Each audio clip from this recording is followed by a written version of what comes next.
para jamaah yang dimuliakan oleh Allah. Alhamdulillahirrabbilalamin. Assalatu wassalamu ala rasulillah amma ba'du.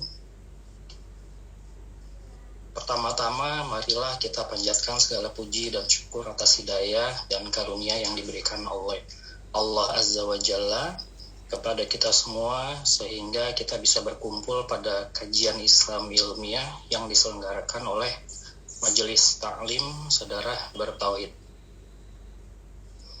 Salawat dan salam marilah kita haturkan kepada Nabi Muhammad Sallallahu Alaihi Wasallam beserta keluarga, para sahabatnya, dan para pengikutnya hingga akhir zaman.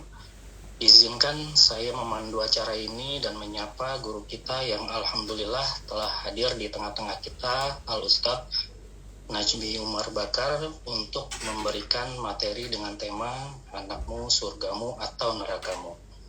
Assalamualaikum Ustadz. Waalaikumsalam warahmatullahi wabarakatuh. Yes, syukran jazakumullahu khairan telah hadir untuk memberikan ilmunya kepada kita semua pada malam hari yang berbahagia ini. Dan kepada para jamaah juga kami ucapkan syukran wa jazakumullahu khairan. Marilah kita mengucap syukur alhamdulillah yang tidak pernah berhenti kita panjatkan, sehingga kita bisa melaksanakan kajian rutin Saudara Bertauhid ini.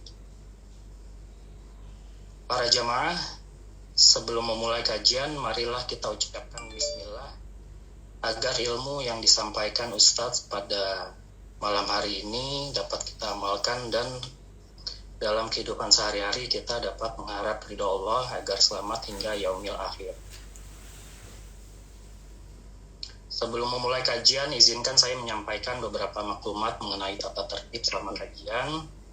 Yang pertama, peserta diharapkan hadir 10 menit sebelum kajian dimulai. Bagi akhwat, diwajibkan untuk menutup video dan tidak ada foto.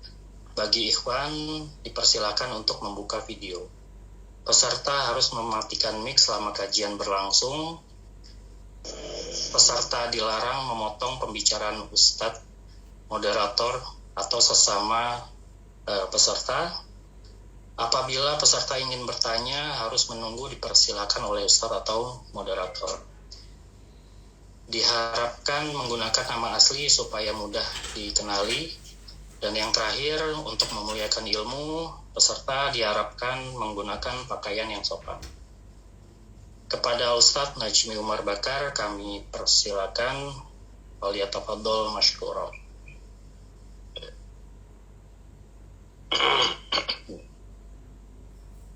Assalamualaikum warahmatullahi wabarakatuh. Waalaikumsalam.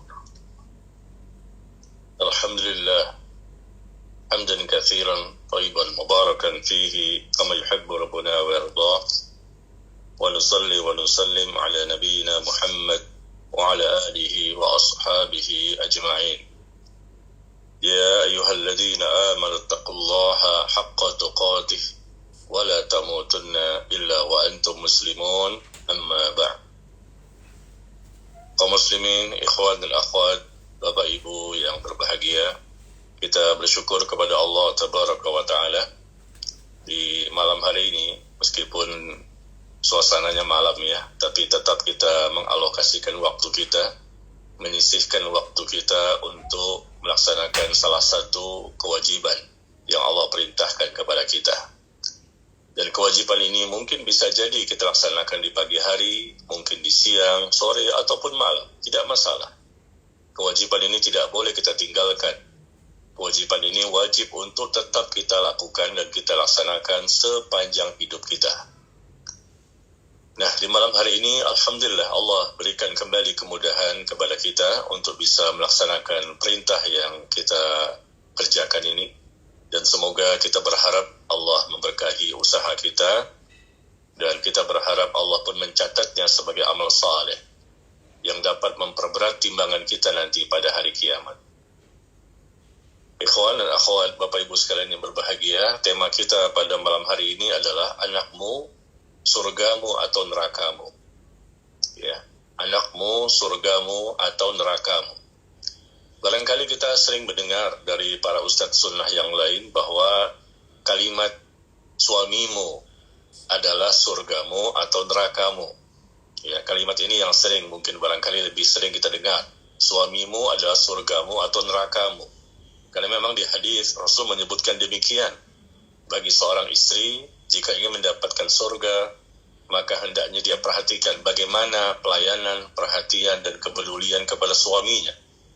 Dan kalau dia tidak memberikan perhatian, pelayanan, ya, memenuhi hak-hak suami dalam hidup dan kehidupannya, maka bisa jadi akan mengantarkan seorang istri masuk ke dalam siksa api neraka. Dan Rasul mengingatkan demikian, khususnya kepada para istri yang salihah tentunya, yang ingin mendapatkan surga Allah. Ya, para istri yang terus berjuang, bersemangat untuk memperbaiki dirinya, maka perhatikan bagaimana mereka dengan suaminya. Karena bisa jadi itulah penyebab mereka masuk surga, atau bisa jadi itu menjadi penyebab mereka mendapatkan neraka. Tapi kali ini tentang anak justru. Anak, ya, yang justru kalau dibiarkan, tidak diperhatikan, tidak dibimbing dan diarahkan, dan tidak diberikan penjagaan dan tidak diberikan pendidikan yang benar oleh orang tua, justru akan mengantarkan orang tua masuk ke dalam neraka. Na'udzubillah. Sesoleh apapun orang tua, setakwa apapun orang tua, ya, kalau seandainya mereka tidak memberikan pendidikan, bimbingan dan arahan kepada anaknya, sehingga Allah pun tidak memberikan ampunan, maka bisa jadi mereka mendapatkan siksa neraka. Dan bisa jadi juga mungkin ada orang tua yang barangkali kedekatan mereka kepada Allah tidak terlalu banyak, amal-amal salehnya, ya, barangkali hanya yang wajib-wajib saja, tapi dosa mereka juga ada, dosa ini, dosa itu. Tapi bisa jadi karena mereka mendidik anaknya dengan benar, ya, berikan bimbingan, arahan, penjagaan, dan seterusnya. Mereka berusaha untuk mendapatkan anak yang saleh dan salehah, dan bisa jadi Allah berikan mereka pahala yang besar, dan dengan sebab itu Allah mengampuni dosa-dosa mereka, lalu Allah masukkan mereka ke dalam surga.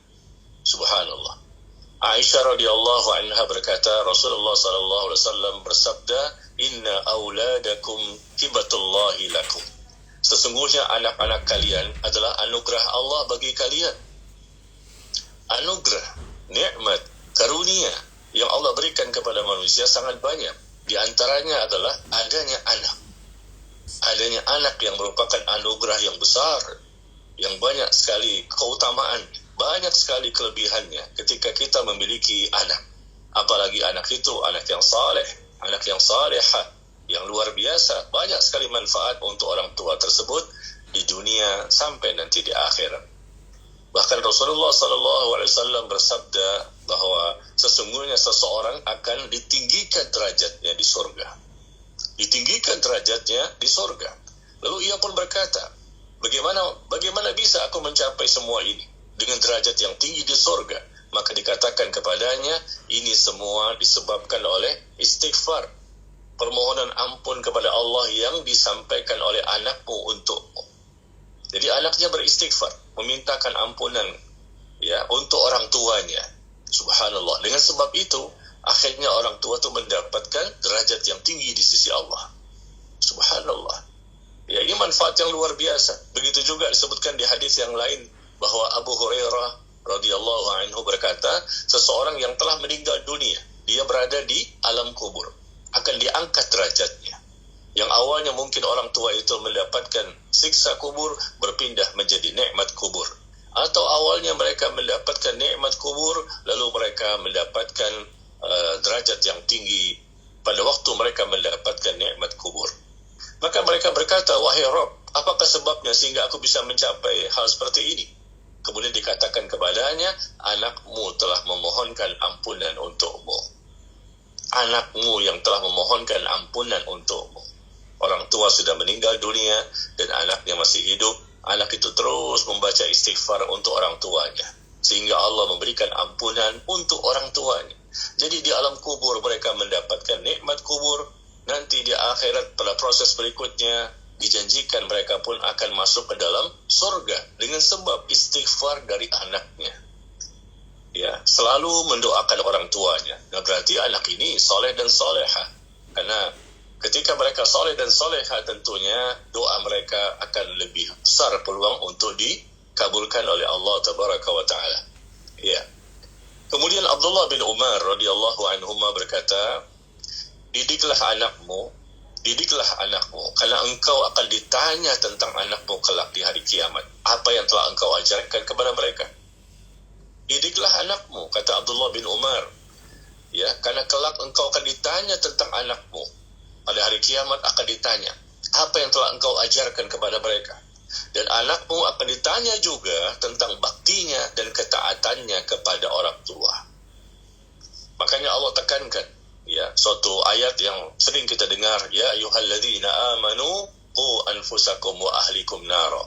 Wahai orang-orang yang beriman, jagalah dirimu dan keluargamu dari api neraka. Jaga dirimu dan keluargamu. Tidak cukup diri kita yang kita jaga, bahkan kita jaga juga keluarga kita. Allah perintahkan demikian.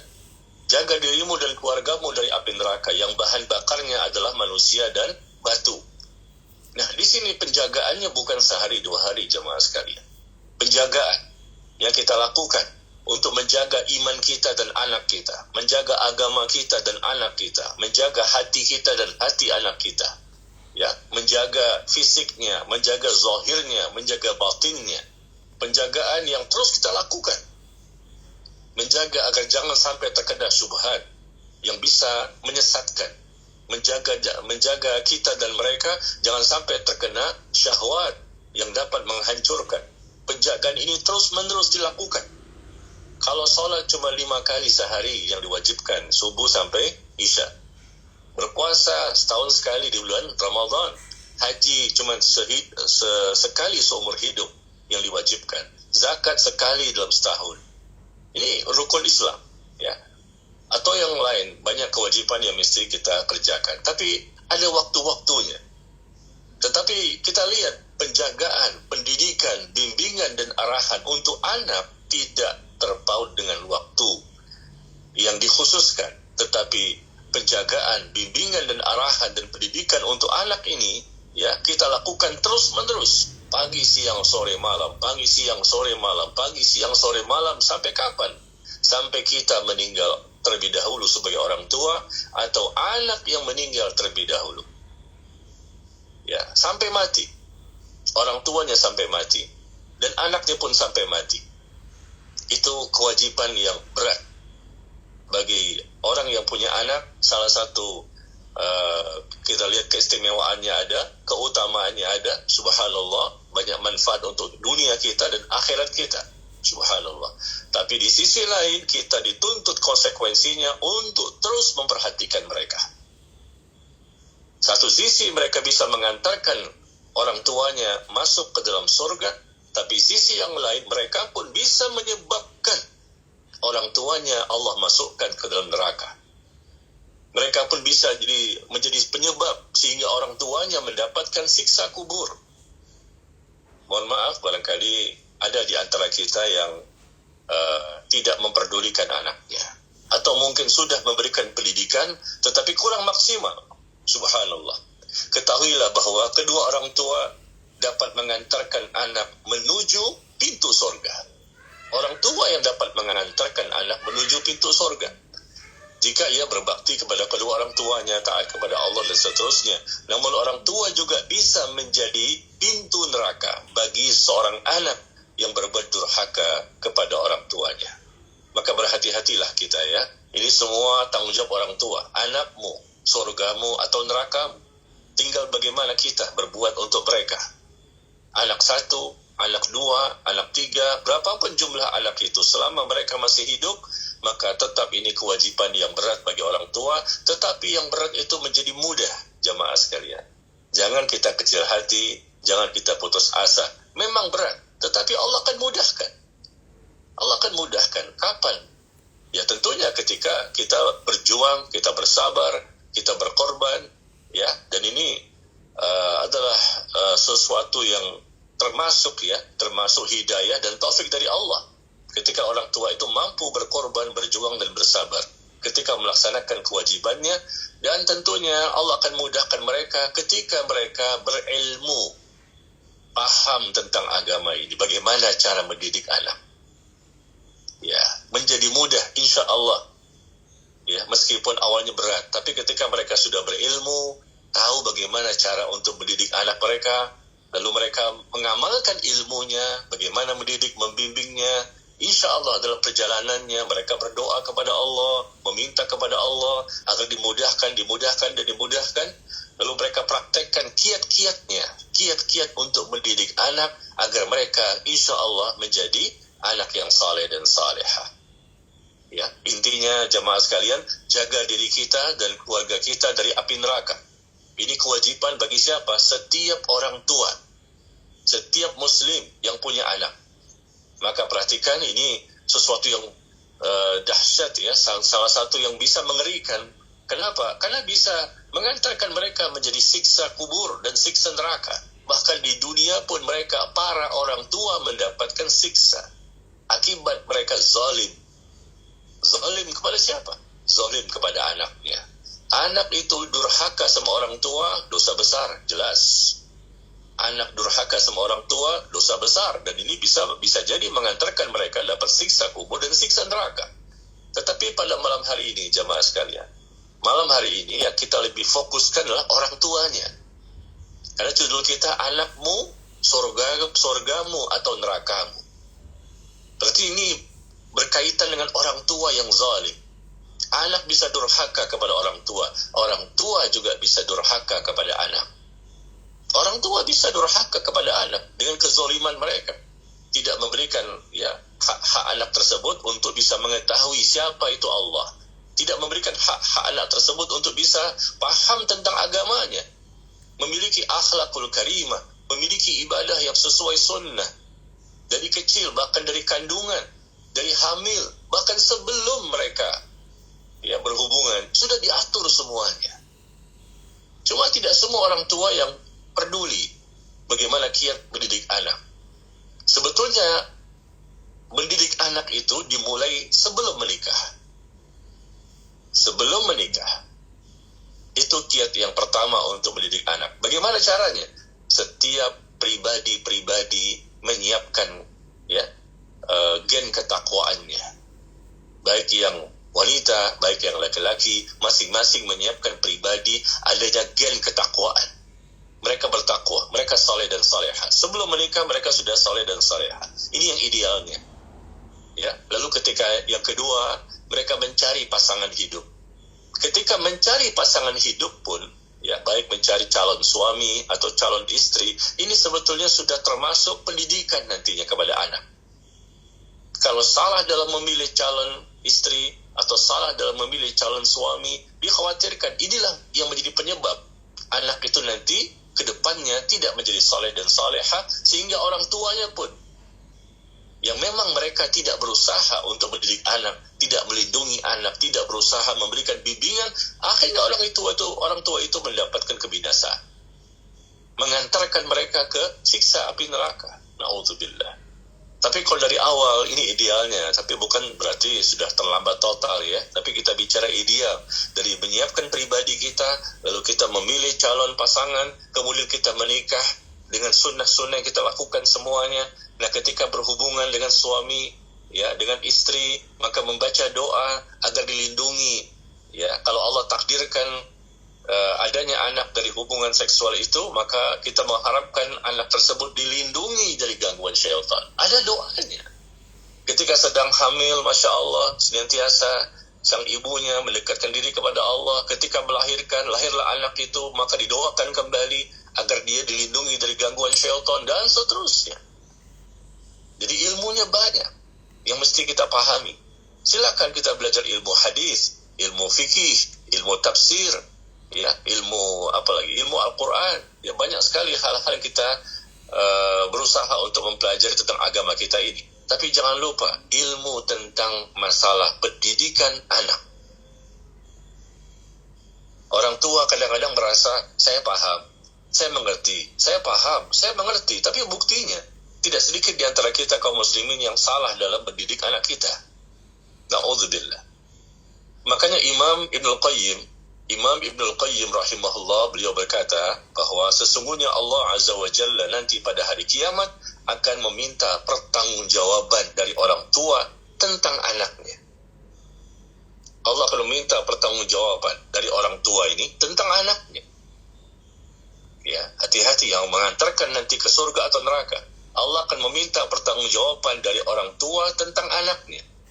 Sebelum meminta pertanggungjawaban dari anak tentang orang tua. Orang tua dulu yang akan diminta pertanggungjawaban. Anak akan diminta pertanggungjawaban bagaimana dia dengan orang tuanya. Tapi orang tua terlebih dahulu yang akan ditanya. Orang tua dulu, bagaimana dengan anaknya? Sejauh mana?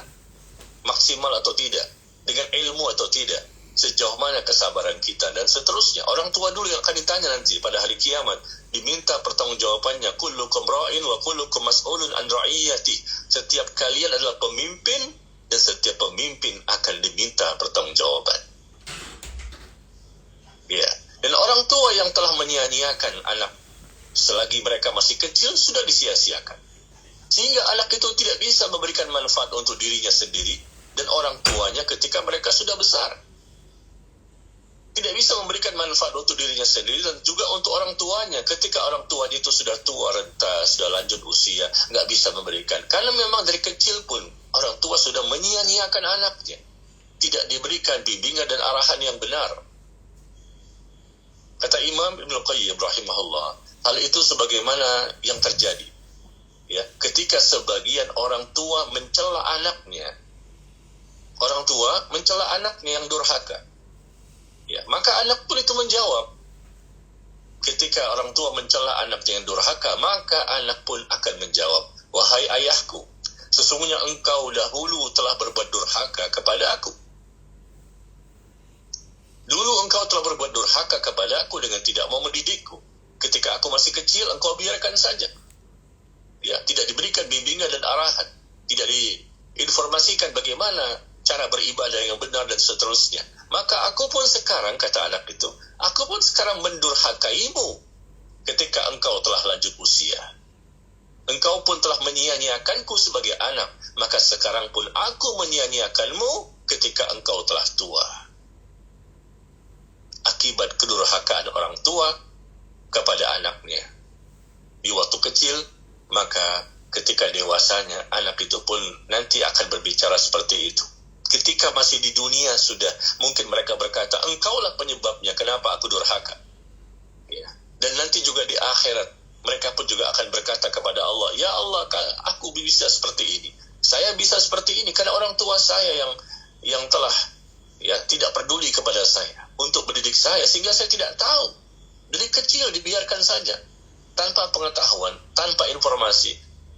Tidak ada bimbingan dari mereka kepadaku, ya Allah. Sehingga aku tidak bisa tahu bagaimana cara beragama dengan benar. Nah, ini bahaya sekali, na'udzubillah. Bisa jadi ya anak itu menjadi anak yang durhaka, jauh dari agama, jauh dari Allah, ya. Selalu dunia, ternyata memang orang tuanya tidak ada kepedulian. Atau mungkin ada, tapi sangat sedikit sekali. Na'udzubillah min dzalik. Hati-hati jamaah sekalian. Kita masing-masing punya anak, ya. Saya juga punya anak, Anda juga punya anak. Kita jaga diri kita jaga anak kita. Jangan sampai kita solehkan diri kita saja. Kita mensolehkan diri kita, tapi kita tidak mensolehkan anak kita. Ini berbahaya sekali.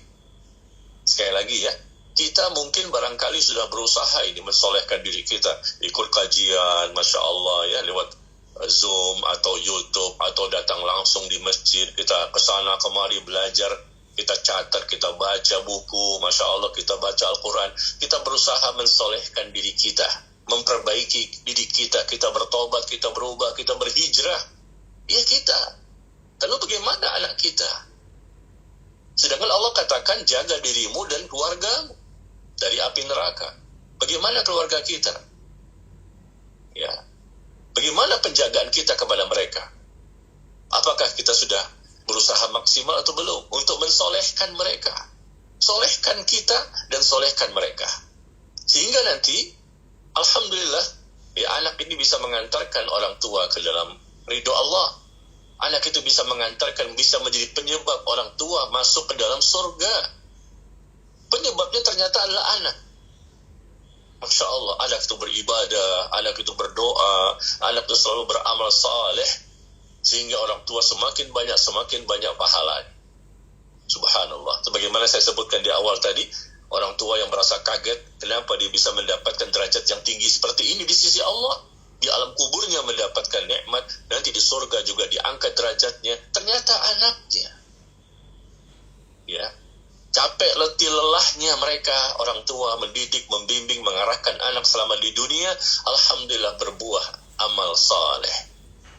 Ya, dengan izin Allah, Allah berikan bantuan kepada mereka sehingga nanti orang tua berdampak positif yang luar biasa. Tapi sekali lagi, ketika mereka tidak peduli, tidak mengarahkan, tidak membimbing anak tersebut, maka nanti pun mereka akan berargumentasi di akhirat. Anak akan berargumentasi, ya Allah, saya seperti ini karena orang tua saya. Ya Allah, saya seperti ini, nggak pernah saya diajarkan Al-Quran. Tidak pernah saya diajarkan bagaimana membaca Al-Quran, bagaimana cara memahami Al-Quran. Saya pun disekolahkan di sekolah-sekolah yang tidak benar, jauh dari pengetahuan agama, banyak syubhat di situ. Disekolahkan di tempat-tempat yang bercampur baur, banyak fitnah, banyak sekali hal-hal yang bisa menimbulkan hawa nafsu yang tinggi. Na'udzubillah, banyak. Ini argumentasi yang akan terjadi, bisa jadi memberatkan orang tua nanti di akhirat. Ya, dikhawatirkan dengan beratnya itu tanggung jawab mereka yang mereka tidak lakukan selama di dunia, dan akhirnya anak itu menjadi penyebab orang tua masuk ke dalam siksa api neraka. Na'udzubillah min dzalik. Maka orang tua yang sukses adalah orang tua yang membesarkan anak-anaknya, ya, ketika mereka mendidiknya menjadi anak yang saleh. Itulah orang tua yang sukses, berhasil, beruntung. Orang tua yang sukses, berhasil, beruntung adalah orang tua yang membesarkan anak-anaknya, ya, menjadi anak yang saleh dan salehah, yang taat kepada Allah dan Rasulnya sallallahu alaihi wasallam, serta mereka senantiasa berbakti kepada orang tuanya. Itu anak yang sukses. Dan suksesnya bisa seperti itu, ya, sukses yang mereka bisa soleh dan solehah, taat kepada Allah dan Rasulnya, bahkan berbakti pada orang tuanya, dan bahkan banyak manfaat untuk manusia secara umum. Ini tentunya tidak mudah, tidak gampang. Ya, tidak gampang. Kita mensolehkan diri kita saja sendiri susah. Masih ngeyel, masih membantah, masih mengingkari, masih malas, masih gak semangat, masih gak sungguh-sungguh, masih tidak berjuang, masih tidak berkorban. Kita saja masih jauh dari kebaikan-kebaikan. Lalu ini bagaimana dengan orang lain? Yang berat ini bukan orang yang kita sendiri saja, dengan diri kita berat. Bagaimana dengan orang lain? Memang berat. Innama amwalukum wa auladukum fitnah. Sesungguhnya hartamu dan anakmu adalah ujian. Berat. Tapi sekali lagi, itu semua menjadi mudah. Dengan izin Allah, kalau kita, ya, melakukan berbagai macam kiat-kiat yang Allah dan Rasulnya ajarkan kepada kita, dengan berbagai macam hal yang Allah dan Rasulnya sebutkan, atau mungkin kita lihat bagaimana para ulama telah menjelaskan kiat-kiat untuk mendidik anak, ya, sehingga nanti Allah akan mudahkan, Allah mudahkan, dan Allah mudahkan. Apalah artinya orang tua yang memiliki anak yang kaya, anak itu punya jabatan yang tinggi, memiliki penghasilan yang besar, Masya Allah, gajinya besar sekali, tapi ternyata mereka durhaka kepada Allah dan Rasul, tapi mereka tidak berbakti kepada orang tua. Apa artinya? Tidak bermanfaat. Ini kita saksikan di masyarakat, ya. Anak itu berhasil, sukses, dunianya berhasil, tapi masih terbuka auratnya, dan orang tua membiarkan. Dengan bangganya, anak saya kerja di tempat perusahaan ini, anak saya kerja di tempat ini riba, tempat riba, kerja di bank, misalnya, contoh langsung saja saya sebutkan, ya, tempat riba. Dengan bangganya anak saya ini langsung saya dapatkan di masyarakat seperti itu. Anak saya gajinya 7 juta Pak Ustadz, anak saya gajinya 10 juta Pak Ustadz. Oh iya, kerja di mana Pak? Kerja di bank. Bank itu tempatnya riba. Dia bangga dengan anaknya kerja di situ, meskipun tertutup auratnya, pakai jilbab, subhanallah, dengan jenggotnya barangkali yang panjang, tapi kan kerja di bank, tempat maksiat, riba itu dosa besar. Lihat ini kenyataan dalam kehidupan sehari-hari. Dan orang tuanya bodoh. Anakmu surgamu atau nerakamu. Anak itu menjadi maksiat akibat kebodohan, kejahilan dari orang tua. Ketika mereka kerja di bank misalnya, atau kerja tempat-tempat yang lain, mereka sudah besar, Masya Allah, bisa selesai kuliah, barangkali bekerja dengan bangganya. Ini yang saya alami di masyarakat ya. Ketika mereka berbicara kepada saya, anak saya kerja Pak Ustadz, wah Alhamdulillah kita bangga sekali dengan mereka. Kami berhasil mendidik mereka. Kami pun mendapatkan bantuan mereka setiap bulan. Wah Alhamdulillah. Saya bilang, saya senang juga dengan apa yang Bapak dan Ibu rasakan. Memang kerjanya di mana Pak? Kerjanya di mana Bu? Wah anak saya kerja di bank. Subhanallah. Apakah Bapak dan Ibu tidak tahu? Bank itu riba transaksinya. Sistemnya riba. Subhanallah, bangga Anda berada di sana, anak Anda. Subhanallah, apakah Ibu tidak tahu ilmunya? Bodoh dengan masalah riba. Sudah ada fatwa dari majelis ulama, fatwa dari para ulama yang lain banyak sekali. Transaksi riba mereka meminjamkan uang, ya 1 juta misalnya, harus dikembalikan lebih besar dari modal pokok pinjaman. Itulah riba. Riba itu kullu qardin jarra manfa'ah. Riba itu adalah setiap pinjaman yang menghasilkan keuntungan. Pinjam 50 juta, kembalinya 55 juta. Pinjam 70 juta, kembalinya 80 juta. Setiap pinjaman yang menghasilkan keuntungan namanya riba. Ini disepakati oleh semua para ulama Ahlus Sunnah wal Jamaah. Lihat, ini contoh baru satu ya, tentang masalah riba tadi, kerja di bank. Ketika dia sudah besar, mungkin dia sholat. Kita nggak bicara nggak sholat ya. Dia sholat, dia berpuasa sunnah Senin Kamis, barangkali mungkin dia juga pergi haji umroh, Masya Allah ya. Dia ikut kajian sana, kajian sini, barangkali dia tertutup aurat dengan jilbabnya, Masya Allah. Tapi lihat bagaimana, dia kerja di bank. Hasilnya haram, gajinya haram. Orang tua bangga dengan gaji sebesar itu. Cuma 5 juta, 7 juta, atau 10 juta gaji di sana, atau mungkin 30 juta. Meskipun 1 bulannya barangkali gajinya 1 miliar, itu adalah uang haram. Bagaimana bisa dibanggakan? Subhanallah. Tidak memberikan manfaat untuk dirinya dan tidak bisa memberikan manfaat untuk orang tua. Itu baru bank. Belum lagi tempat-tempat maksiat yang lain. Mereka tidak peduli, yang penting mereka lihat anaknya sudah kerja dan bisa memberikan gaji uang kepada mereka. Sekarang giliran kamu ya, orang tua udah capek, pada pensiun, kamu yang memberikan uanglah bantuan kepada kami. Kerja di mana di sana? Pakai dasi, pakai jas, wah penampilannya keren ya. Di mana di apartemen ini, di perusahaan ini? Mereka tidak mencari tahu. Nah, kamu kerja di mana? Itu benar atau tidak secara syariat? Karena kalau kerja di situ, maka hukumnya gaji kamu haram. Di tempat-tempat yang memang tidak sesuai syariat. Ya bukan hanya bank saja, masih banyak yang lain.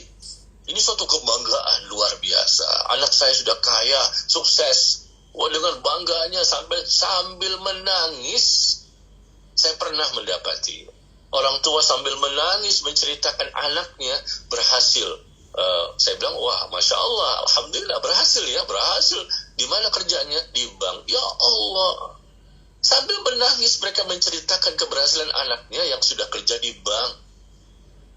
Atau mungkin di tempat-tempat yang lain yang sudah jelas di situ ada pelanggaran, ada kemaksiatan, ada dosa. Mereka nggak peduli dengan bagaimana cara anak itu menghasilkan uang. Tidak bertanya. Mereka pun tidak berilmu, bodoh. Karena kebodohan orang tua inilah yang menyebabkan mereka, na'udzubillah, ya, yang bisa mendapatkan azab dari Allah ketika Allah tidak memberikan ampunan kepada mereka. Hati-hati jamaah sekalian ya. Kita ini memang sama-sama orang tua, tapi paling tidak kita sudah berjuang untuk mengingatkan mereka, membimbing mereka, mendidik mereka. Memang berat, tapi terus kita lakukan terus. Ini pahalanya sangat besar. Kalau kita sudah melakukan ya berbagai macam cara secara maksimal untuk mendidik anak kita, membimbing mereka, lalu andai kata ya na'udzubillah, lalu mereka ternyata melakukan pelanggaran-pelanggaran, nah itu adalah konsekuensi yang mereka dapatkan sendiri. Kita orang tua tidak berdosa karena kita sudah berusaha. Yang berdosa mereka saja, kita tidak berdosa sebagai orang tua. Karena kita sudah mati-matian, sudah habis-habisan untuk mendidik dan membimbing mereka dari kecil. Terus dari kecil mereka sampai besar kita didik mereka, dan ternyata hasilnya tidak sesuai dengan harapan. Tidak taat kepada Allah dan Rasul, tidak taat kepada orang tua, tidak berbakti sama orang tua, ya berarti kita orang tua tidak berdosa. Ya, tetapi jadi masalah di sini adalah bukan seperti itu. Justru kebanyakan itu umumnya adalah orang tua yang tidak tahu bagaimana mendidik anak, atau bukan tidak tahu, tidak mau tahu. Bukan tidak tahu, tapi tidak mau tahu, tidak mau belajar. Anaknya berapa? 10. Semuanya sukses Pak Ustadz. Semuanya kerja, semuanya kaya, semuanya sehat. Masya Allah. Itukah sukses? Sukses itu bukan dunia saja, sampai ke akhirat. Faman zuhziha 'anil nari wa udkhilal jannah faqad faz. Allah katakan barang siapa yang dijauhkan dari neraka dan dimasukkan ke dalam surga, itulah orang yang sukses. Firman Allah di surah Ali Imran, ya, ayat 185. Barang siapa yang dijauhkan dari neraka dan dimasukkan ke dalam surga, itulah orang yang sukses, kata Allah tabaraka wa ta'ala. Kata Nabi SAW, tahukah kalian siapakah orang yang mandul? Apa itu orang yang mandul? Maka sahabat mengatakan, orang yang mandul itu orang yang tidak punya anak. Itulah orang yang mandul. Ya, istilah mandul kan begitu ya, orang yang nggak punya anak. Maka Nabi SAW bersabda, bukan itu orang yang disebut mandul, kata Nabi.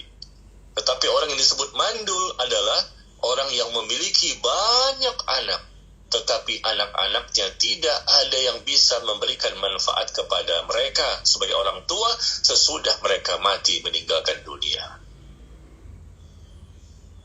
Sekali lagi, ya, ini istilah umum, mandul memang tidak punya anak, tapi Rasul memberikan definisi tersendiri justru.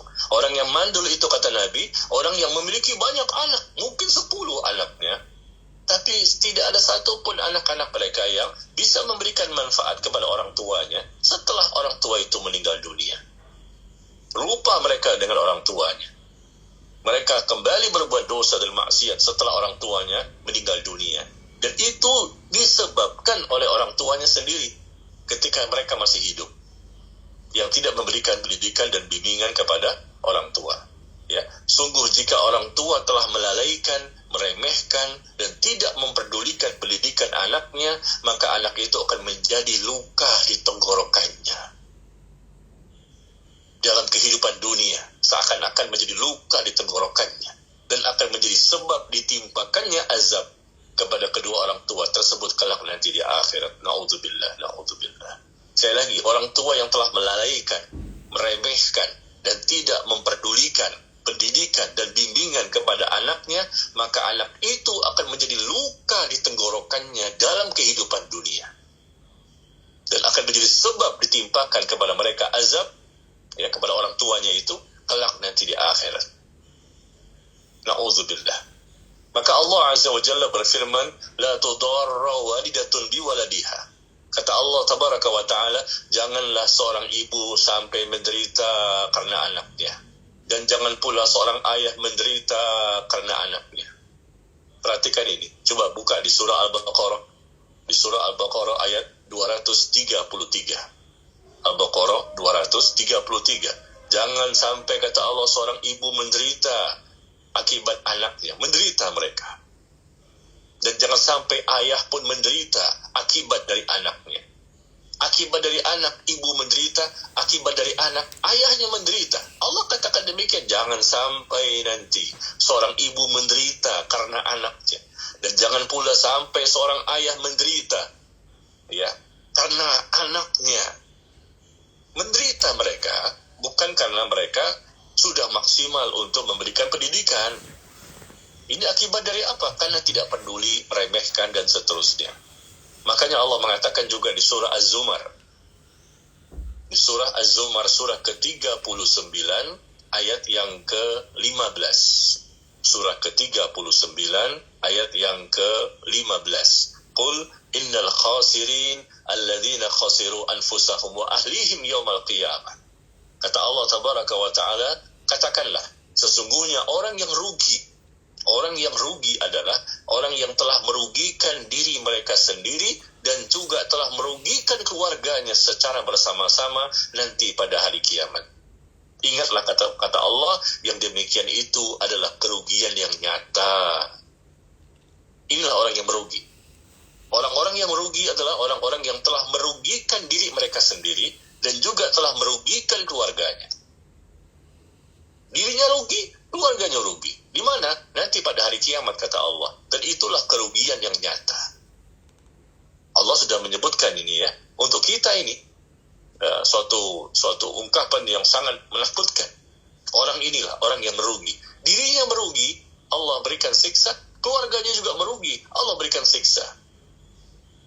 Ya, na'udzubillah, orang-orang yang merugi. Mereka dan keluarga mereka yang seharusnya berada di sorga, sehidup dan sesorga, di dunia hidup bersama-sama dengan kebahagiaan, nanti mereka pun berbahagia lagi ketika mereka bertemu lagi, berkumpul lagi bersama anak cucu mereka nanti di sorga. Tapi ternyata na'udzubillah, mereka dan anak cucu mereka Allah masukkan sekalian di siksa api neraka. Inilah kata Allah, orang yang merugi dan kerugian yang nyata. Na'udzubillah min dzalik, ya. Kemudian ada perkataan dari Syekh Al-Allamah Abdullah bin Abdurrahim Al-Bukhari. Ya. Beliau hafizahullah berkata bahwa salahul aba, ya, kesolehan ayah, ya, kesolehan seorang ayah akan memberikan pengaruh terhadap anak-anaknya. Kesolehan seorang ayah itu akan memberikan pengaruh terhadap anak-anaknya. Kalau memang ayahnya soleh atau mungkin ibunya soleha, ya, akan memberikan pengaruh kepada anaknya. Artinya apa? Ketika orang tua itu memang soleh dan soleha, tentunya nanti dia bisa juga dengan sebab itu Allah jadikan anaknya menjadi soleh dan soleha, yang mengantarkan mereka para orang tua untuk mendapatkan surga. Ini salah satu kiat ya. Saya katakan tadi kiatnya banyak, bahkan sampai 100 kiat. 100 kiat.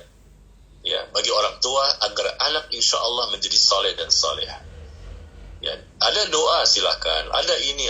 Di antaranya adalah jadilah kita orang tua yang saleh dan salehah, yang nantinya memiliki pengaruh yang kuat sekali, sehingga anak itu pun nanti insya Allah bisa menjadi saleh dan salehah.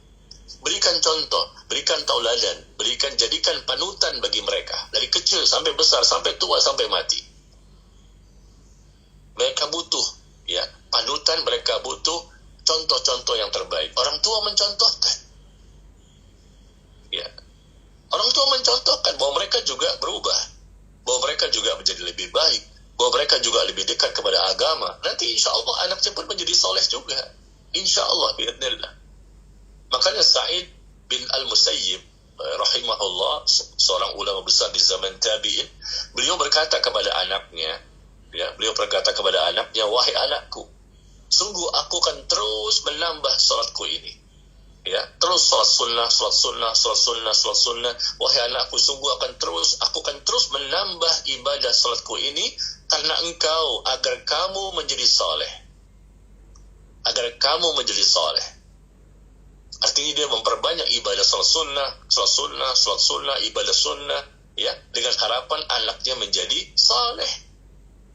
Semakin dekat orang tua itu kepada Allah, maka anak pun insya Allah memiliki peluang yang besar. Mereka akan menjadi lebih baik. Makanya Al-Imam Syekh Muhammad bin Saleh Al-Utsaimin rahimahullah, beliau berkata, ya, selama seseorang itu menjaga agama Allah, ya, selama seseorang itu menjaga agama Allah, niscaya Allah pun akan menjaganya pada jasadnya, Allah jaga pada hartanya, Allah jaga pada keluarganya, Allah jaga pada agamanya. Orang itu memang berusaha untuk ya selalu menjaga agama Allah ini. Dia jaga perintah-perintah Allah, dia jaga larangan-larangan Allah, dia jaga bagaimana untuk bisa menjadi orang yang lebih baik, soleh dan soleha. Nah, nanti Allah pun akan menjaga jasadnya, fisiknya, Allah akan jaga hartanya, Allah jaga keluarganya, Allah jaga agamanya. Dan juga yang terakhir yang lebih penting kata beliau, ya kata Syekh Utsaimin itu, Allah akan menyelamatkan engkau dari kesesatan dan penyimpangan. Ihfazillah yahfazka, ihfazillah tajidhu tujahak. Kata Nabi SAW, jagalah Allah, maka Allah akan menjagamu. Jagalah Allah, maka niscaya Allah pun akan berada di hadapanmu. Artinya ketika kita sebagai orang tua menjaga diri kita, kita berusaha mensolehkan diri kita, memperbaiki, berhijrah, berubah, bertaubat, menjadi lebih baik. Kita pahami, kita pelajari, kita belajar terus tentang bagaimana mendidik dan membimbing anak yang benar. Kita ada perhatian, meskipun mereka sudah menikah, ada perhatian. Meskipun mereka sudah berkeluarga, tetap dilihat bagaimana perkembangan imannya. Ya, kita lihat bagaimana perkembangan imannya, bagaimana perkembangan ilmunya, bagaimana ya amaliyahnya dalam kehidupan sehari-hari. Ya.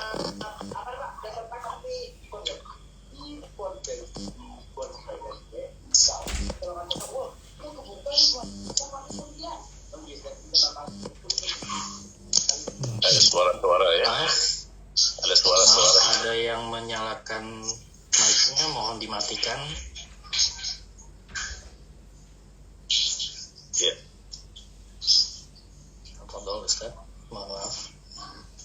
Ya, kita lanjutkan ya sedikit lagi sebelum kita buka sesi tanya jawab. Kita berikan kesimpulan sedikit ya. Kenapa anak itu belum juga menjadi saleh? Kenapa sih Pak Ustaz anak saya belum menjadi saleh?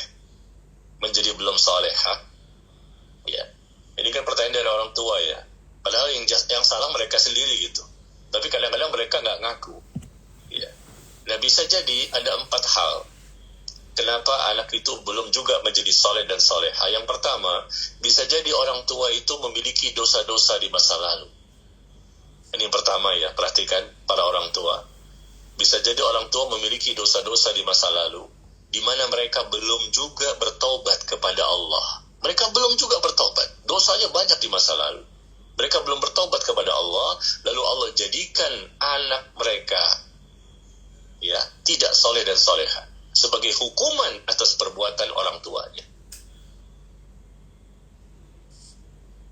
Orang tua menghukum orang tua tersebut ya. Maaf, Allah itu menghukum orang tua tersebut disebabkan oleh dosa-dosa mereka di masa lalu, sehingga anaknya pun tidak menjadi orang yang soleh dan soleha. Ini yang pertama. Kenapa anak tidak menjadi soleh dan soleha, bahkan semakin jauh dari agama? Bisa jadi yang pertama, orang tua memiliki dosa-dosa di masa lalu mereka tidak mau bertobat. Siapa sih yang nggak punya dosa? Kita semua ini pendosa, termasuk saya. Tapi kan kita berusaha bertaubat, mencoba memperbaiki diri kita. Nah, ini masalahnya. Yang pertama ini orang tua yang punya dosa-dosa yang banyak di masa lalu mereka tidak mau bertobat kepada Allah, sehingga Allah berikan mereka hukuman di dunia. Apa itu hukumannya? Salah satunya adalah Allah biarkan anaknya tidak menjadi soleh dan soleha sebagai hukuman atas perbuatan orang tua.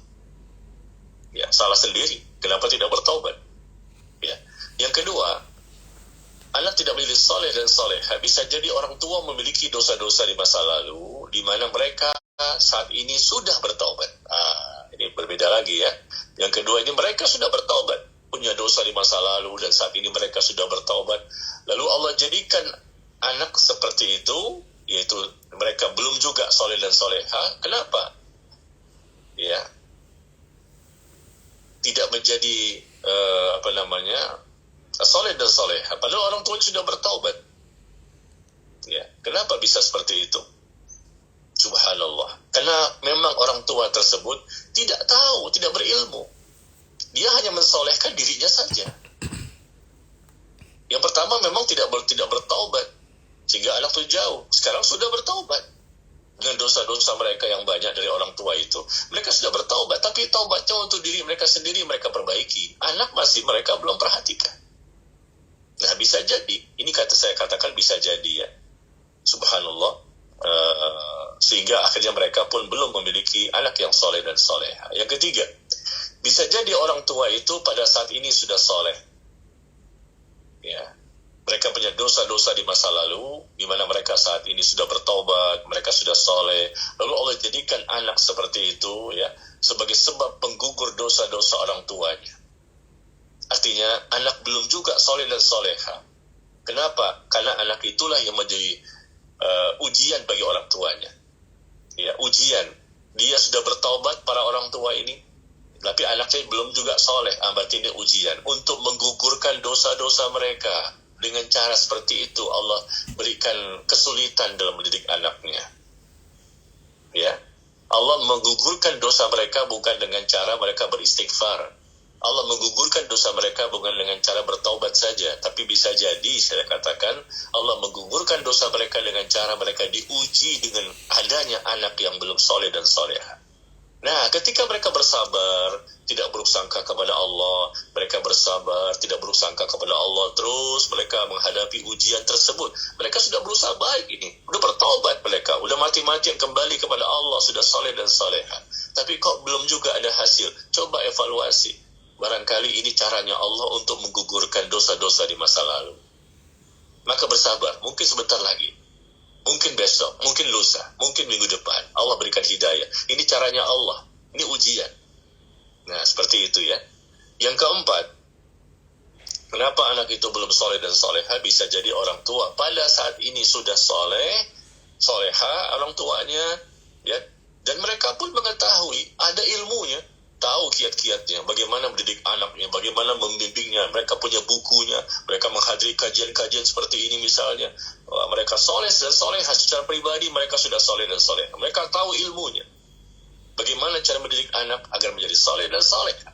Tapi mereka tidak dapatkan kondisi anak yang soleh dan soleha ini, bisa jadi dengan sebab yang lain. Ya, na'udzubillah min dzalik. Anak memang bisa jadi mereka bersalah. Ya, mereka manusia biasa dan mereka berbuat dosa. Tapi bersabarlah jamaah sekalian. Insya Allah mereka diberikan hidayah. Cepat atau lambat Allah akan berikan hidayah kepada mereka. Yang penting adalah bagaimana usaha orang tua itu untuk terus-menerus memperbaiki diri mereka dan anaknya sekaligus. Dan hendaknya orang tua selalu melihat, ya, memantau, mengawasi, memonitor kekurangan-kekurangan yang ada pada diri sendiri, pada diri mereka sendiri. Ya, meskipun saat ini orang tua mungkin baru bertobat, baru berhijrah, terus memantau diri mereka dan selalu memantau perkembangan anaknya. Rasulullah SAW sering mendatangi anak yang bernama Fatimah, ya, radhiyallahu anha. Mendatangi rumahnya Fatimah. Siapa suaminya? Ali bin Abi Thalib radhiyallahu anhu. Fatimah dengan Ali, orang yang soleh dan soleha, sudah jelas orang yang bertakwa. Tapi Rasul sering mendatangi rumah mereka untuk memantau, melihat bagaimana perkembangan iman mereka, bagaimana amal mereka, bagaimana kesungguh-sungguhan mereka. Subhanallah, Rasulullah, seorang Nabi dan Rasul mendatangi rumah anak yang sudah berkeluarga. Bukan lepas total, meskipun anak perempuan punya suami. Tanggung jawab suami kepada istrinya memang seperti itu. Tapi orang tua bukan berarti lepas total. Wah, anak saya sudah berkeluarga, dia sudah punya suami, berarti saya lepas, merdeka, ya. Enggak seperti itu. Tetap wajib orang tua jaga dirimu dan keluargamu dari api neraka. Dan penjagaan itu bukan ketika selesai saat mereka punya suami. Tetap bagi orang tua mendatangi, melihat, memonitor, gimana nih kira-kira anak saya, belajar di mana dia, siapa gurunya, ikut kajian di mana dia, buku apa yang dia baca, bagaimana pemahamannya, ada syubhat apa tidak, ya, di mana sekolahnya, dipantau semua, siapa teman-temannya. Begitu, ya, karena kita akan diminta pertanggungjawaban dan tidak akan berat kalau kita tidak berusaha selama di dunia ini. Ya, demikian jamaah sekalian. Jadi anakmu surgamu atau nerakamu, ini suatu hal yang sangat menakutkan. Bisa jadi penyebab orang tua masuk surga karena dia sudah berusaha maksimal dan akhirnya Allah berikan kemudahan, anak menjadi soleh dan soleha. Dan bisa jadi juga anak menjadi penyebab orang tua masuk neraka karena mereka memang selama di dunia tidak ada kepedulian, meremehkan, melalaikan, dan tidak mau tahu, atau mungkin mereka sudah berusaha tapi belum maksimal, sehingga mereka dalam pandangan Allah, dalam penilaian Allah, mereka termasuk orang-orang yang berdosa. Na'udzubillah. Ya, semoga Allah menjadikan kita semua termasuk orang tua yang saleh dan salehah. Semoga ya, kita harapkan Allah menjadikan kita semua termasuk orang tua yang saleh dan salehah. Lalu Allah pun kemudian menjadikan kita mudah untuk mendidik anak-anak kita sehingga mereka bisa menjadi anak yang saleh dan salehah juga. Amin. Ya. Barangkali ini yang bisa saya sampaikan dalam waktu yang sangat singkat, 1 jam, dan insyaAllah mudah-mudahan bisa dipahami, dan kita buka sesi tanya-jawab. Barangkali ada yang mau bertanya, saya persilahkan. Ya, terima kasih Ustaz. Selanjutnya, marilah kita masuk ke sesi tanya-jawab dengan para jamaah. Sudah ada beberapa pertanyaan Ustaz. Yang pertama ada dari Ibu Ratna Endah. Bismillah, mohon izin bertanya Ustaz, bagaimana jika orang tua mendapat hidayah setelah anak-anak sudah besar, sementara dari kecil kami nafkahi dari harta haram atau riba? Mohon pencerahannya Ustaz. Oke. Dan ini yang mungkin banyak disaksikan ya, karena kita semua ini kan dapat hidayah yang mengantarkan kita kepada sunnah. Hidayah mengantarkan kita untuk mengenal manhaj salaf, cara beragama yang benar, biasanya bukan dari kecil. Kita punya orang tua juga tidak paham, sehingga kita pun dari kecilnya sampai besarnya, sampai dewasa, bahkan sudah berkeluarga, kita belum tahu tentang manhaj salaf. Ya, mungkin memang dari kecil sudah muslim, dari lahir sudah muslim, tapi tidak mengenal bagaimana cara beragama dengan benar, mengikuti Rasulullah dan para sahabatnya. Ya, alhamdulillah, generasi kita barangkali ini, sekarang generasi kita inilah, kita sudah belajar ya, kita sudah berhijrah, kita berubah. Alhamdulillah, anak kita saat ini mendapatkan bimbingan sesuai sunnah dari awal mereka kecil sampai mereka bahkan belum ada di dunia, kita sudah berdoa terus sama Allah. Ketika proses hamilnya, ketika melahirkannya terus, alhamdulillah anak-anak kita yang sudah merasakan. Tapi umumnya, mohon maaf yang saya tahu, kita ini yang sebagai orang tua, dengan orang tua kita, ya rata-rata umumnya orang tua kita tidak mengenal sunnah, sehingga atau mungkin jauh dari agama, ya sehingga kita pun juga jauh dari agama. Dan akhirnya alhamdulillah tidak terlambat sebetulnya karena masih hidup ya. Alhamdulillah kita masih tetap bersyukur kepada Allah. Termasuk pertanyaan tadi ya, mengenal sunnah, mengenal manhaj salaf, tahu bagaimana cara beragama yang benar, mengikuti Rasulullah dan para sahabat. Kita mulai termotivasi belajar agama, kita mulai semangat untuk memperbaiki diri. Itu biasanya alhamdulillah ketika sudah berkeluarga dan anak sudah besar. Ya, umur sudah 40 tahun. Umur sudah 45, 50, 55, 60, baru dia tahu. Wah, anak sudah besar, gimana ini? Ya subhanallah. Saya katakan bersyukurlah kepada Allah. Bersyukurlah kepada Allah. Meskipun memang agak terlambat ya. Yang idealnya kan saya katakan tadi, ya sebelum menikah bahkan. Itu sudah masuk cara mendidik anak yang benar. Sebelum menikah. Masing-masing pribadi menyiapkan gen ketakwaan. Yang laki maupun wanita, siapkan kesolehannya sebelum menikah. Gen itu berpengaruh. Takhayyaru linutfikum fa ila iqal as-sas. Ya. Carilah yang untuk pasangan hidupmu ini orang-orang yang soleh dan soleha. Karena gen itu bisa berpengaruh. Kesolehan itu menurun. Umumnya seperti itu. Kalau bapak dan ibunya soleh dan soleha, insya Allah anaknya pun gak jauh-jauh. Kalau bapak dan ibunya orang yang bertakwa, insya Allah anaknya pun gak jauh-jauh. Ya. Jadi bagi yang bertanya tadi, yang sudah barangkali merasa terlambat, sudah besar anaknya, ya subhanallah, barangkali mereka melihat anaknya susah, disuruh untuk sholat susah, pakai jilbab susah, kan begitu ya. Karena memang dari awal, ya anaknya juga tidak didekatkan kepada agama. Ya orang tuanya juga baru bertaubat. Gitu. Tapi Masya Allah, bersyukurlah. kita yang sudah mendapatkan hidayah meskipun agak terlambat seperti itu, tetap kita berusaha dan berjuang di sisa-sisa usia yang Allah berikan. Barangkali sekarang yang bertanya ini usianya 40, 45, 50 barangkali. Ya, tetap berusaha. Kita nggak tahu kapan matinya kita. Tetap berusaha di sisa-sisa umur ini. Yang pertama tentunya Anda bertobat. Anda bertobat kepada Allah dengan taubat nasuha. Kenapa selama ini saya tidak mendidik anak sejak kecil? Nah, itu kan suatu kelalaian, teledor, lalai, ya, yang selama ini mungkin jauh dari agama. Ya sudah, tobat dulu. Tobat kepada Allah dengan taubat nasuha. Ya, perbaiki diri dengan berusaha berubah menjadi lebih baik. Untuk ilmu, belajar dan mengamalkan ilmu, kita mengejar ketertinggalan dari sisi iman, ilmu, dan amal. Manfaatkan umur yang tinggal sedikit lagi datangnya kematian. Itu cara pertama, tobat dengan tobat nasuh. Yang kedua adalah ya tentunya manfaatkan ya sisa umur yang ada ini dengan Anda berdoa kepada Allah, memperbanyak doa. Memperbanyak doa kepada Allah agar Allah berikan hidayah kepada anak-anak. Ya meskipun mereka sudah besar, mereka sudah berkeluarga, bahkan sudah punya anak lah. Tapi tidak menutup kemungkinan Allah berikan hidayah. Kenapa tidak? Kita tidak boleh mengatakan, wah udah besar Pak Ustaz, kayaknya nggak bisa nih. Anak saya sudah berkeluarga, sudah bekerja, sudah punya anak lagi. Jadi saya sudah memiliki cucu, kayaknya nggak bisa lagi. Oh jangan, nggak boleh kita ngomong seperti itu.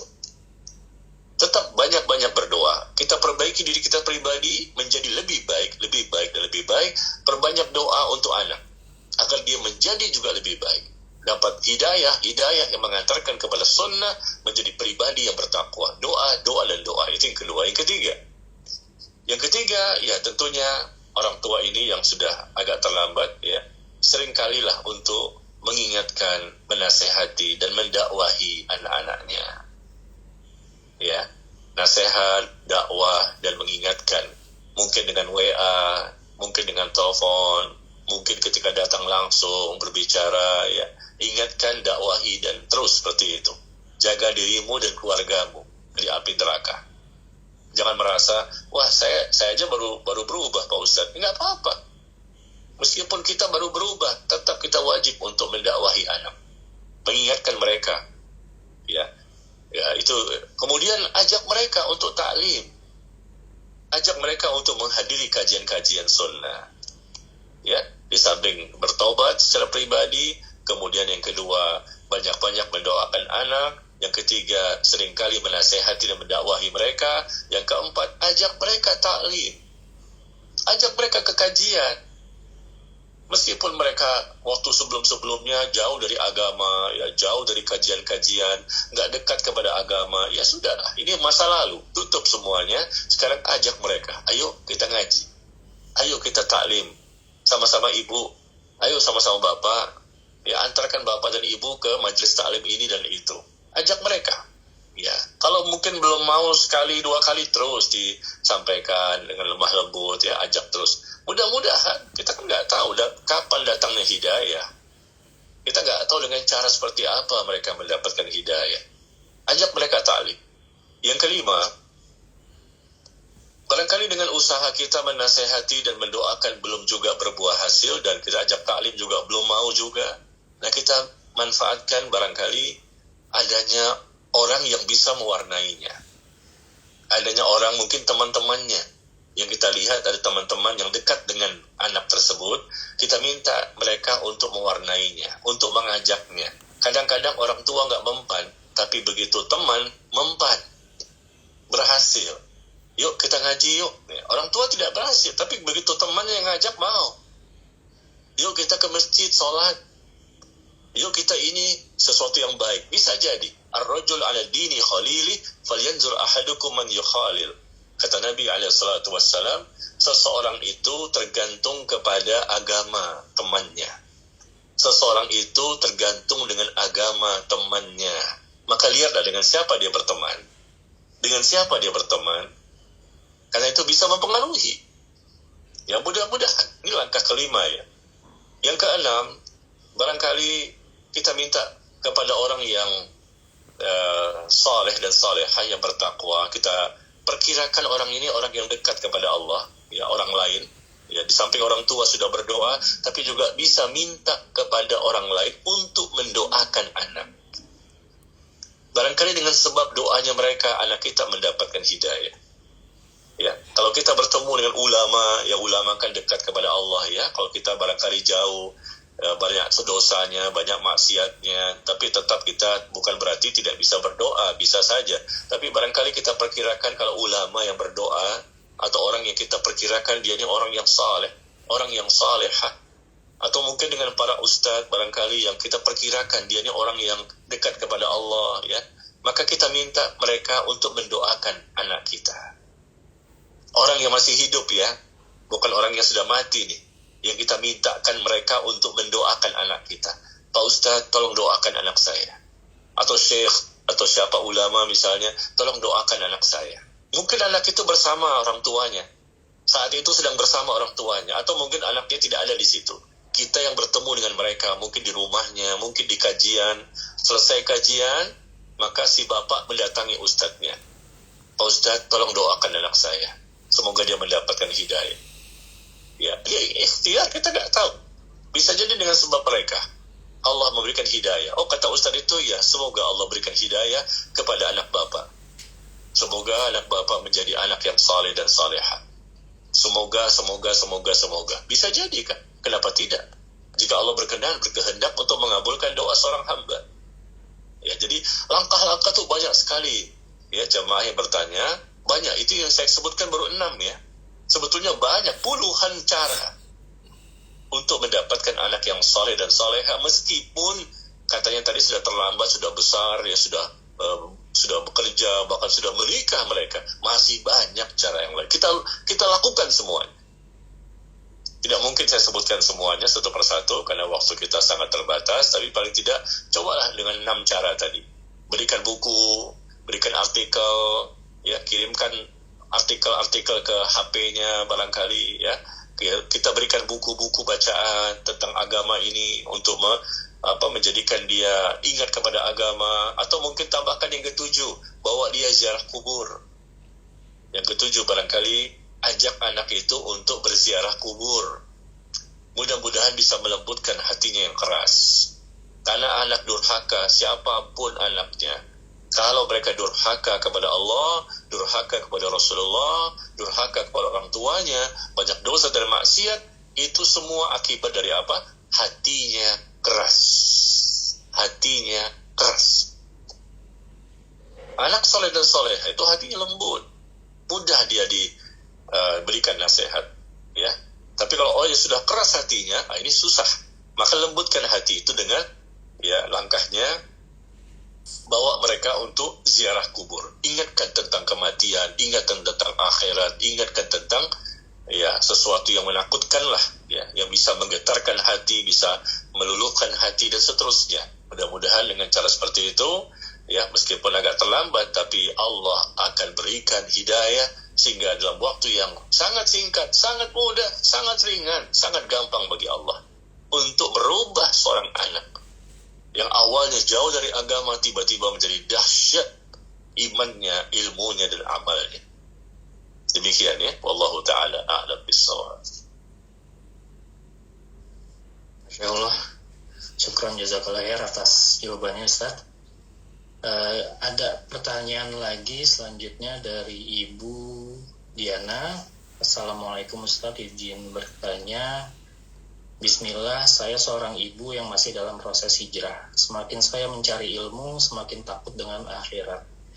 Besar keinginan dan harapan saya untuk mengajak anak-anak saya belajar ilmu agama, dan karena keterbatasan jatuhnya jadi keras di mata keluarga dan terutama anak-anak saya.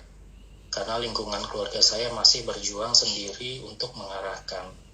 Pertanyaan saya yang pertama, bagaimana saya memisahkan hati? Di satu sisi, saya ingin sekali berkumpul lagi dengan anak-anak saya dan menjauhkan mereka dari kemudorotan dunia. Di sisi lainnya, saya juga harus menghindari rasa kepemilikan terhadap mereka, sedangkan saya seorang ibu yang memakai perasaan juga. Yang kedua, bagaimana batasan pertanggungjawaban orang tua terhadap anak-anaknya nanti pada saat yaumul hisab. Tafadhol Ustaz. Ya. Kepada ibu yang bertanya, bersabarlah ya. Kita semua ini sedang berjuang. Ibu yang bertanya sedang berjuang. Saya pun bukan berarti sudah baik. Ya, cuma dari sedikit ilmu menyampaikan pada kajian malam ini, sama-sama kita berjuang. Kita nggak tahu akhir kehidupan kita. Kita masih hidup, anak kita masih hidup. Dan kita pun tidak tahu bagaimana akhir kehidupan kita dan bagaimana akhir kehidupan anak-anak kita. Intinya kita berjuang, sabar. Ya, berjuang, sabar, berdoa, dan lakukan berbagai macam kiat. Ya, cara-cara untuk kita semakin lebih baik dan anak kita juga semakin lebih baik. Ketika tadi dikatakan bahwa ibu sendirian ya, kelihatannya yang sudah mengenal sunnah di tengah-tengah keluarga besar, bahkan anak mungkin belum, bahkan suami juga kadang-kadang belum, ya orang tua belum, mertua belum, tetangga belum, ya subhanallah, memang ini tantangannya berat.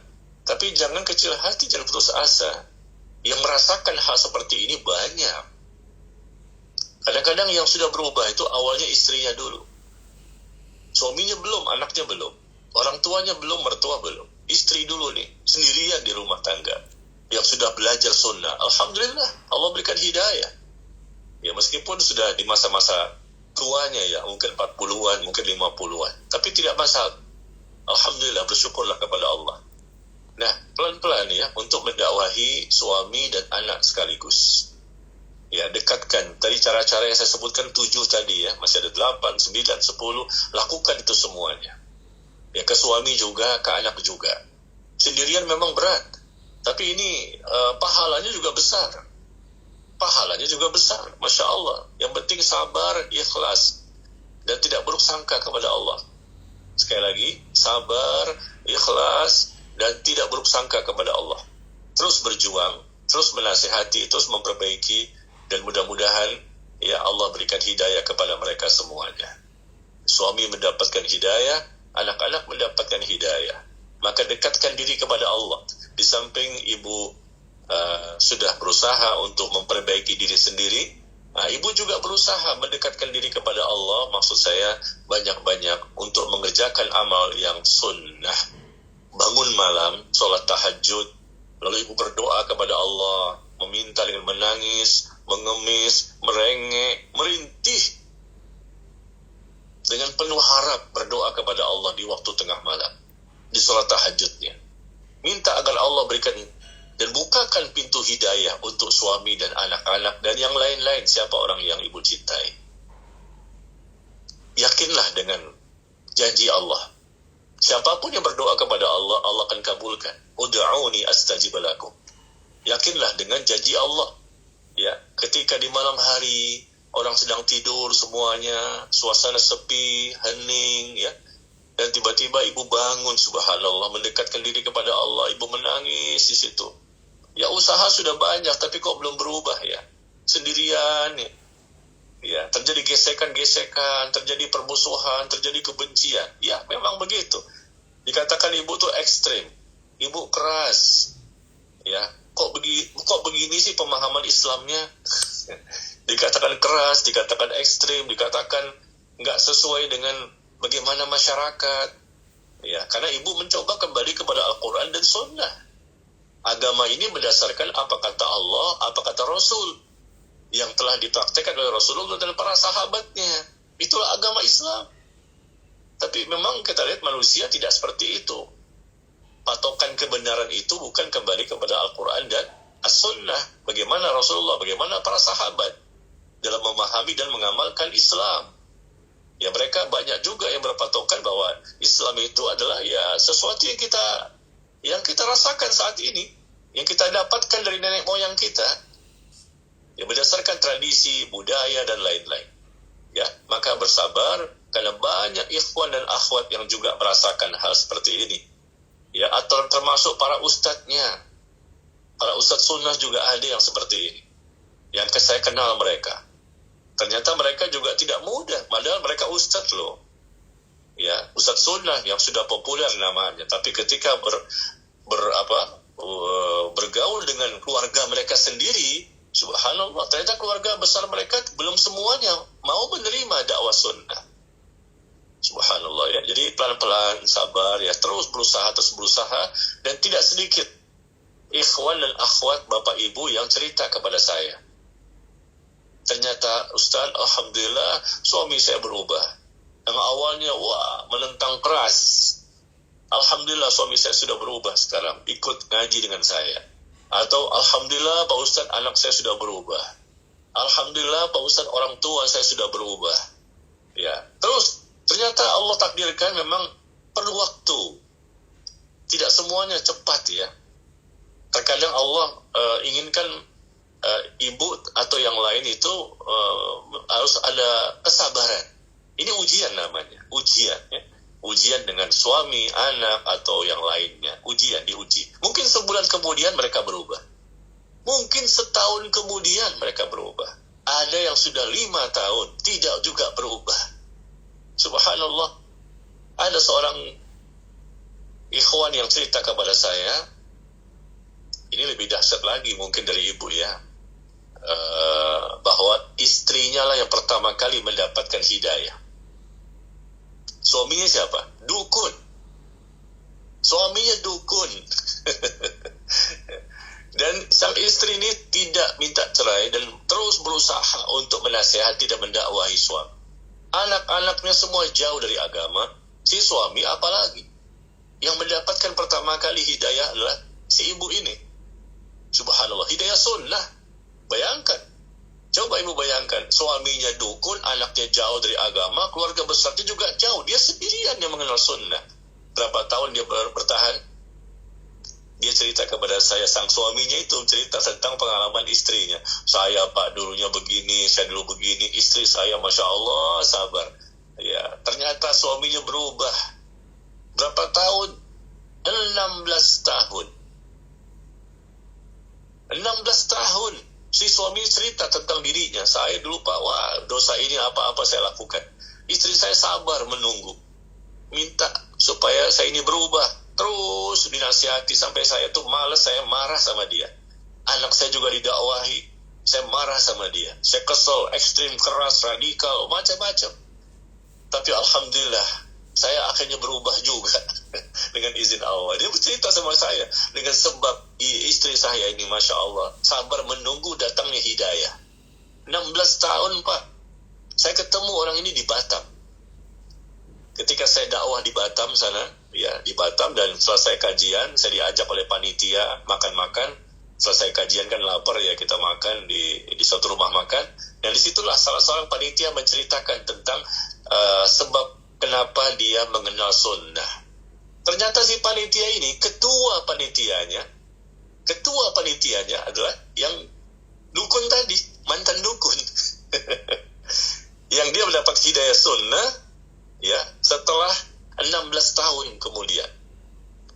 Ya, dengan perjuangan yang susah sekali. Awalnya anaknya dulu. Jadi alhamdulillah si ibu ini coba mewarnai suami dan anaknya. Anaknya juga jauh dari agama, karena memang dia sama-sama jauh. Seibu ini juga jauh kan dulunya dari agama. Tapi dia berubah dengan izin Allah. Anaknya ternyata berubah lebih dahulu. Anaknya dua-duanya laki-laki. Dua-duanya sekarang menjadi orang yang di front terdepan mendakwahkan sunnah. Masya Allah. Sang suami pun berubah jadi ketua panitia kajian. Nah, ini saya ceritakan kepada ibu ya, mohon maaf. Yang seperti ini banyak. Cerita-cerita dari jamaah saya yang menceritakan tentang kondisi mereka, di mana awalnya suaminya begini, istrinya begini, anaknya begini, orang tuanya begini, tapi lama-kelamaan, alhamdulillah dengan izin Allah, banyak yang berubah. Meskipun masih ada yang belum berubah, tapi banyak yang berubah, lebih banyak yang berubah. Maka sabar, terus berjalan, ikhlaskan niat, jangan suuzon sama Allah ya. Jangan buruk sangka sama Allah. Terus berjalan, bismillah. Terus berdoa, terus berusaha, ikhtiar maksimal, insya Allah. Allah berikan hidayah. Sampaikan tadi yang 7 poin yang saya sampaikan tadi ya. Usaha-usaha kita untuk anak itu soleh dan soleha. Atau mungkin orang suami kita yang nanti menjadi soleh dan seterusnya. Usaha-usaha yang lain, mudah-mudahan dengan usaha tersebut Allah berikan hidayah ya. Dan bersabarlah dan bersabar. Sabar itu merupakan modal kita yang paling besar. Agar kita mendapatkan tambahan-tambahan hidayah, dan agar orang lain yang kita dakwahi juga mendapatkan hidayah. Demikian, wallahu ta'ala a'lam bissawab. Ya, Masya Allah, jazakallahu khairan atas jawabannya. Izin Ustaz, ada pertanyaan lagi mungkin boleh? Ya, Karena ini cukup mewakilkan para orang tua juga. Dari Ibu Sri Meliani, Bismillah, Afwan Ustaz, izin bertanya, apakah mendidik anak agar paham agama, haruskah anak disekolahkan di sekolah Islam terpadu dan atau pesantren? Dengan memilih sekolah Islam terpadu, kami terbentur dengan biaya karena sekolah tersebut. Biayanya relatif tinggi, terkesan bagi mereka yang mumpuni secara finansial dan seperti membuat gap bagi mereka yang mampu saja. Lalu yang kedua, bagaimana dengan orang tua yang memilihkan sekolah negeri bukan sekolah yang berbasis Islam? Apakah orang tua berdosa, Ustaz? Tafadhol. Ya. Yang pertama tentunya orang tuanya menjadi sekolah bagi anak-anak. Sebelum anak itu sekolah di luar, tentunya sekolah pertama bagi anak di mana? Di rumah. Dari mulai mereka keluar sebagai bayi, ya, terus bagaimana pendidikan kepada mereka ketika mereka sudah mengenal, ya, bagaimana berakal. Dan bahkan yang pertama kali diperkenalkan kepada anak itu kalimat Allah, Allah, Allah. Sekalian saya sampaikan ini. Kadang-kadang orang tua kalau punya anak masih bayi, apa sih yang pertama kali mereka harapkan terucap dari bayi tersebut, dari anak mereka? Ucapan apa? Mama. Wah, anak saya bisa mengucapkan mama, mama. Bapak agak susah tuh. Biasanya mama duluan. Mama, mama, mama. Betapa bahagianya sang ibu. Dia ajarkan anaknya untuk bisa mengucapkan kalimat mama. Padahal, ya, yang pertama kali itu kita ajarkan Allah dulu. Allah, Allah. La ilaha illallah. Ya, sesuai dengan kemampuan mereka. Nanti sampai mereka besar berakal, kita sampaikan sesuai dengan kemampuan mereka. Jadi intinya, ini sekolah pertama. Ya, ibunya lah yang lebih dominan sebetulnya. Kalau bapak kan mungkin nggak sebanyak istrinya, ya, karena mungkin bapak kan di luar bekerja, mencari nafkah, sibuk segala macam. Mungkin ada, tapi tidak sebanyak ibunya. Maka ibu ini, mohon maaf ya, yang lebih dominan sebetulnya untuk mewarnai dan mendidik anak. Ya, orang tua dua orang, bapak dan ibu. Tapi yang lebih dominan, yang lebih banyak waktunya itu ibu di rumah bersama anaknya ketika mereka masih kecil. Ya, maka lebih dominan anak. Mungkin bapak sekali-sekali dia mendidik istrinya, ya, si bapak ini juga mendidik anaknya sekali waktu. Tapi yang lebih dominan sang ibu. Maka ibu ini harus soleha. Dia harus mengerti, cerdik, berilmu, berakal. Sehingga diharapkan nanti anaknya juga menjadi lebih baik. Nah, ketika mereka sudah dapat sekolah pertama di rumah, alhamdulillah, dapat pendidikan yang baik, pengetahuan yang bagus tentang agama, lalu mereka sekolah di luar. Ya, mungkin mulailah TK, sampai SD, sampai SMP, sampai SMA. Dan ketika mereka sekolah di luar pun tetap dipantau, tetap dilihat apa pelajarannya, bagaimana, dan bagaimana. Terus dilihat. Ya. Nah, ketika yang terbaik tentunya, yang lebih aman, insya Allah sekolah di sekolah sunnah. Itu yang terbaik tentunya. Jangan di sekolah-sekolah negeri. Mohon maaf ya, sekolah negeri ini banyak sekali ya kemudaratannya. Ya, campur baur laki-laki wanita, banyak juga yang terbuka aurat, mereka dekat sekali, ya, berbahaya sekali, banyak kemudaratannya. Maka berupayalah untuk mencari sekolah sunnah di mana laki-laki dan perempuan itu betul-betul terpisah. Tidak dekat, tidak berbaur menjadi satu, dan yang lain-lainnya. Nah, kalau dikatakan mahal tadi, memang ada tempat-tempat yang mahal, ya. Tapi ada juga sekolah sunnah yang tidak begitu mahal. Maka cari informasi sebanyak mungkin. Memang saya pun bisa mengatakan benar, ada sekolah sunnah yang agak mahal, tapi juga ada sekolah sunnah yang tidak begitu mahal. Kenapa mahal? Karena memang kondisinya berada di Jakarta. Itu yang pertama. Ya, kalau sekolah sunnahnya di daerah sana, di Tasikmalaya, mungkin di Bogor, mungkin di Solo, mungkin di Jogja, barangkali jauh, ya lebih murah. Karena di daerah, ini penyebab pertama karena kondisinya sedang ada di Jakarta. Di Jakarta itu kan biaya hidupnya tinggi, ya. Di mana di situ untuk gaji gurunya juga beda dengan gaji guru di daerah. Ya, untuk juga berbagai macam fasilitas gedungnya, untuk asramanya dan seterusnya, ya. Jadi wajarlah terkadang SPP sedikit lebih mahal, ya, dan lebih murah mungkin di pinggir-pinggiran. Barangkali nanti bisa dicari mana yang agak mahal dan mana yang agak murah, ya. Tapi upayakan maksimal.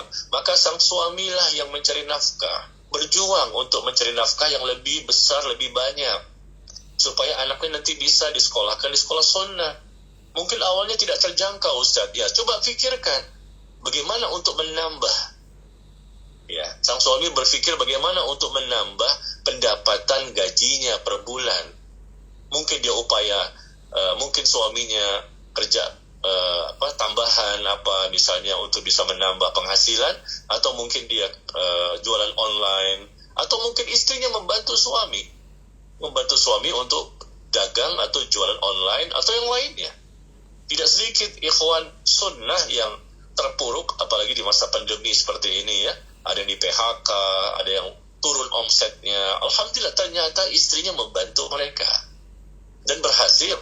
Bahkan istrinya yang awalnya cuma sekedar membantu untuk dagang jualan online, ternyata saat ini si ikhwan itu cerita kepada saya, saat ini Pak Ustadz, istri saya lebih besar pendapatannya dibandingkan saya.